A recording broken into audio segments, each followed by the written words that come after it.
Hello दोस्तों, कैसे हैं आप लोग। आई होप आप सब अच्छे होंगे। मैं फिर से आ गई हूँ एक नई कहानी के साथ। ये कहानी है 3 सहेलियों की जो गरबा खेलने आई थी। आगे उनके साथ कुछ ऐसा होता है जिसे सुनकर आपकी भी रूह कांप जाएगी। तो चलिए कहानी शुरू करते हैं और जानते हैं उनके साथ क्या होता है। 3 सहेलियाँ गरबा खेलकर आधी रात को घर लौट रही थीं। रंग बिरंगे कपड़ों के साथ, कानों में झुमके, पैरों में घुंघरू। उनके चेहरे पर थकान भी थी और मज़े की चमक भी। लेकिन जैसे ही वह इवेंट से बाहर आईं, उन्हें समझ आया कि अब असली टेंशन शुरू होने वाली है। एक भी ऑटो या कैब नज़र नहीं आ रहे थे। आधी रात में वह वापस कैसे घर जाएंगी, उन्हें समझ नहीं आ रहा था। उन्होंने मोबाइल निकाला और सोचा जो भी हो, लेकिन कैब ऑनलाइन बुक कर लेना ही उनके लिए बेस्ट होगा। भले ही यह उन्हें थोड़ा महंगा पड़ेगा, लेकिन आधी रात वह सड़कों पर नहीं बिता सकती। तभी महिमा ने कहा, यार मैं कब से कैब बुक करने की कोशिश कर रही हूँ। ये बार बार लोड हो रहा है लेकिन बुक नहीं हो रहा है।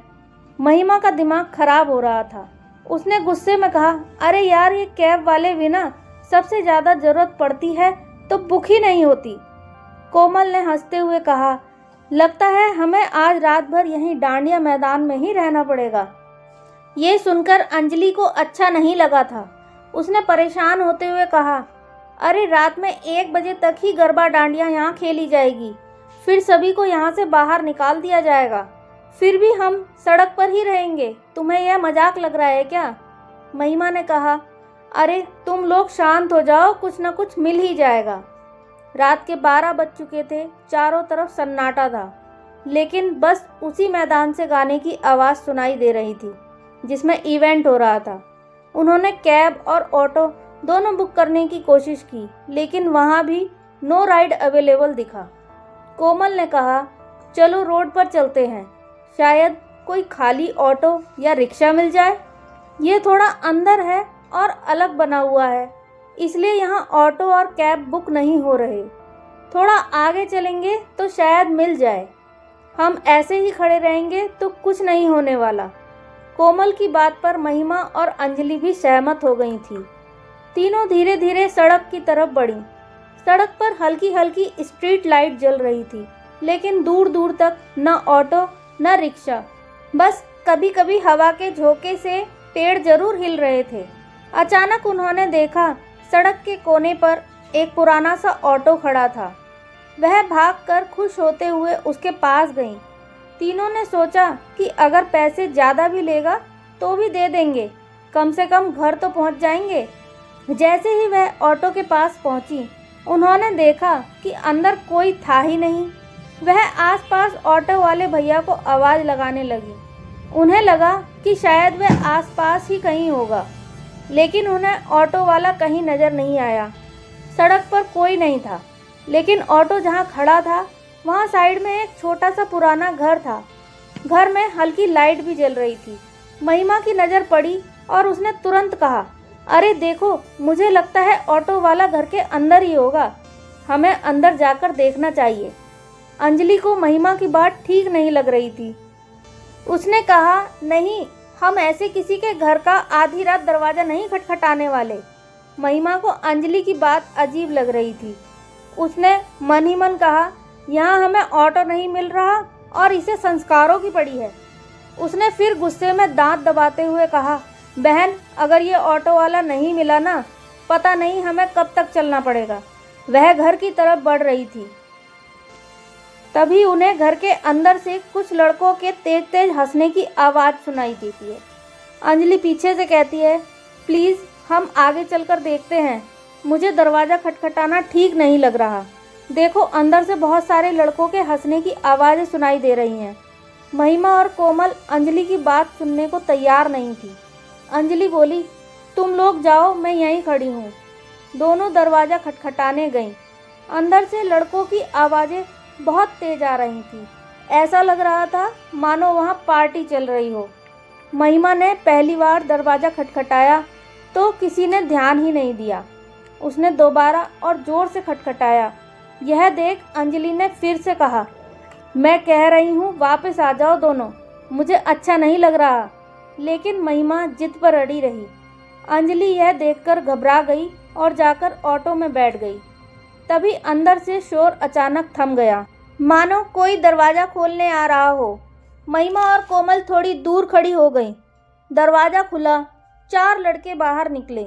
सबके चेहरे से साफ लग रहा था कि वे नशे में हैं। एक ने हंसते हुए पूछा, क्या चाहिए? कोमल झिझकते हुए बोली, भैया बस थोड़ा पानी लेना था। महिमा ने उसे चुप कराते हुए सीधा पूछा, बाहर जो ऑटो खड़ा है वो आपका है क्या? एक लड़के ने तिरछी मुस्कान के साथ कहा, ऑटो? कौन सा ऑटो? फिर दूसरे ने बोला, हाँ हाँ वो हमारा ही है, तुम लोग अंदर आकर बैठो, ऑटो वाला खाना खा रहा है, उसे अभी भेजते हैं। कोमल बोली, नहीं भैया हम बाहर ही खड़े हैं, आप उन्हें बाहर भेज दीजिए। लड़कों ने फिर जोर देकर कहा, अरे आ जाओ ना अंदर, यहाँ बैठ जाओ। अब महिमा को भी अजीब लगने लगा।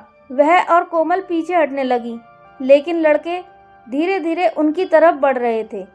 तभी एक ने कोमल का हाथ पकड़ लिया और बोला, घर छोड़ देंगे तुम्हें, पर पहले पानी तो पी लो। महिमा गुस्से से बोली, उसका हाथ छोड़ो।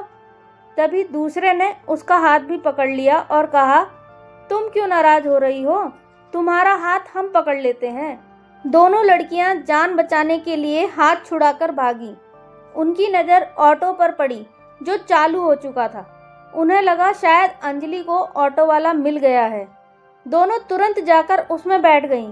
पीछे से वे चारों लड़के लड़खड़ाते हुए भागते आए, लेकिन ऑटो झटके से चल पड़ा। अंजलि पहले से ही उसमें बैठी थी, पर उसकी हालत अजीब थी। वह सदमे में थी क्योंकि ऑटो में कोई चालक नहीं था। फिर भी ऑटो तेजी से आगे बढ़ रहा था। महिमा और कोमल ने पहले ध्यान नहीं दिया, लेकिन कुछ देर बाद उन्हें भी एहसास हुआ। तीनों चिल्ला पड़ी, ये कैसे चल रहा है? अंजलि कांपती आवाज में बोली, मुझे नहीं पता, मैं तो उतर ही नहीं पाई, जैसे किसी ने मुझे पकड़ लिया हो। तुम लोग बैठी और ये अपने आप चल पड़ा। आधे रास्ते में उन्हें ऑटो के शीशे पर एक परछाई दिखी। एक लड़की दिखाई दी जो ऑटो चला रही थी। तीनों की नज़रें उसी पर टिक रही थी। ऑटो बिना रुके सीधा उनके घर के सामने आकर थम गया। सन्नाटा छा गया। महिमा हिम्मत जुटाकर बोली, तुम कौन हो? आज तुमने हमारी जान बचाई, लेकिन तुम कौन हो? लड़की ने शीशे में नज़र डालते हुए कहा, जिनसे तुम मदद मांग रही थी उन्हीं से मैंने भी मदद मांगी थी। 5 साल पहले मैं भी यहाँ गरबा खेलने आई थी, पर कभी घर नहीं लौट पाई। उन्होंने मुझे मारकर मेरा शरीर इसी घर में छिपा दिया। यह सुनकर तीनों सहम गई। अंजलि बोली, तुमने हमारी जान बचाई है, अब हम तुम्हें इंसाफ दिलाएंगे। वे तुरंत ऑटो से उतरी और पुलिस को फ़ोन लगाया। पूरी बात बताई और कहा कि उस घर में एक लड़की की लाश भी है। पुलिस तुरंत वहां पहुंची। चारों लड़कों को गिरफ्तार कर लिया गया। घर की तलाशी लेने पर बाथरूम की टाइल्स के नीचे से वही शव बरामद हुआ। तीनों सहेलियां एक दूसरे को देखती रहीं। उन्हें समझ आ गया था कि यह माता रानी का ही चमत्कार था, जिन्होंने मृत लड़की की आत्मा को भेजकर उनकी रक्षा की और उस निर्दयी सच को सामने लाई। यह कहानी पूरी तरह से कल्पना पर आधारित है और इसका वास्तविक जीवन से कोई संबंध नहीं है। यह केवल कहानी के उद्देश्य से लिखी गई है। हमारा उद्देश्य किसी की भावनाओं को ठेस पहुंचाना नहीं है। ऐसी और कहानियों के लिए वीडियो को लाइक करें और चैनल को सब्सक्राइब करें। धन्यवाद।